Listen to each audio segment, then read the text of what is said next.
Lord, palakasin mo ako sa mga oras na ito. Bigyan mo pa ako ng maraming inspirasyon para makamove on sa buhay ko.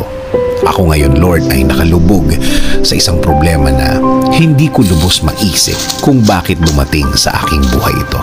Nalilito at parang nawawala na ako. Parang walang makapitan.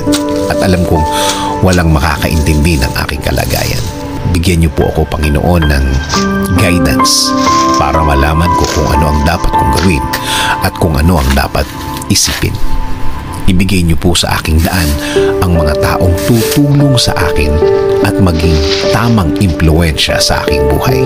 Taong nakareceive na din ng inyong pagpapala at ng inyong guidance at patuloy na nabubuhay ng tama na ayon sa inyong kalooban, Panginoon. Huwag niyo pong hayaan din na grabing maapektuhan ang aking pamilya. Spare them from hurt. Patuloy niyo po silang protektahan. Patuloy niyo po silang i-lead sa tama at patuloy niyo silang alagaan, Lord. Alam ko, Lord, na nakikita niyo ang aking kalagayan. Nakikita niyo po kung paano ako nahihirapan.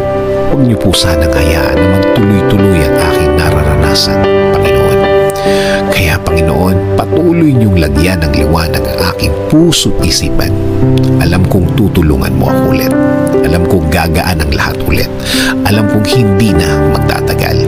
Darating na ang tulong niyo sa akin. Dasal ko, Lord, na patuloy mo akong bigyan ng lakas para sa araw-araw. Para mas maharap ko ang mga problema